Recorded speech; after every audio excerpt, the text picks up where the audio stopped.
Spotlight TV. నమస్కారం. మీరు చూస్తున్నది స్పాట్లైట్ టీవీ.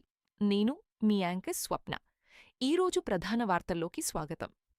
ఏపీలో ఇంధన ధరల పెంపు ప్రభావం స్పష్టంగా కనిపిస్తోంది.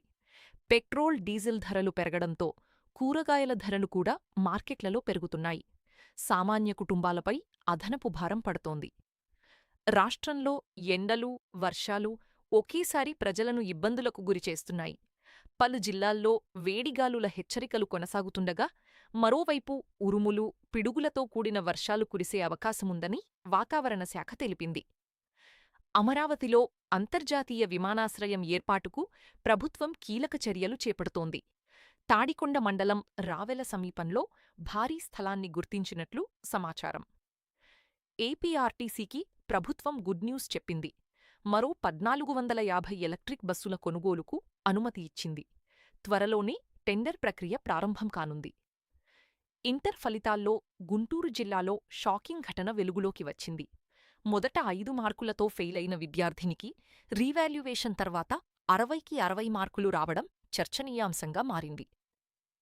బంగారం, వెండి ధరల్లో స్వల్ప మార్పులు కొనసాగుతున్నాయి. 24 క్యారెట్ బంగారం 10 గ్రాముల ధర సుమారు 1.51 లక్షల రూపాయలు వద్ద ట్రేడవుతుండగా, వెండి ధరలు కూడా అంతర్జాతీయ మార్కెట్ ప్రభావంతో హెచ్చుతగ్గులు చూపుతున్నాయి. మాజీ ఎంపీ విజయసాయిరెడ్డి కీలక వ్యాఖ్యలు చేశారు.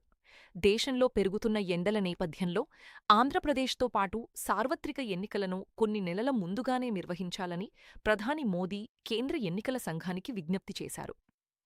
ఏపీ రాజకీయాల్లో మరోసారి మాటల యుద్ధం వేడెక్కింది.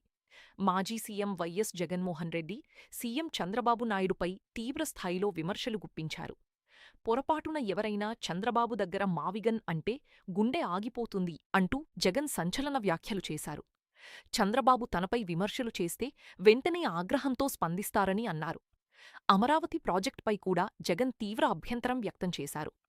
లక్షల ఎకరాల్లో రాజధాని నిర్మాణానికి 2 లక్షల కోట్లకు పైగా ఖర్చవుతుందని, ఇది ఆచరణ సాధ్యం కాదన్నారు.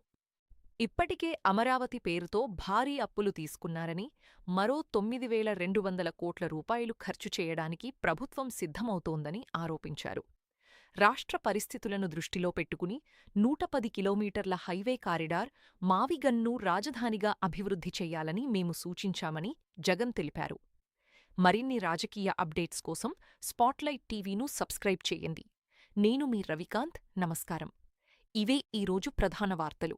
మరిన్ని తాజా అప్డేట్స్తో మళ్ళీ కలుద్దాం. మీరు చూస్తున్నది స్పాట్లైట్ టీవీ. నేను మీ యాంకర్ స్వప్న. నమస్కారం.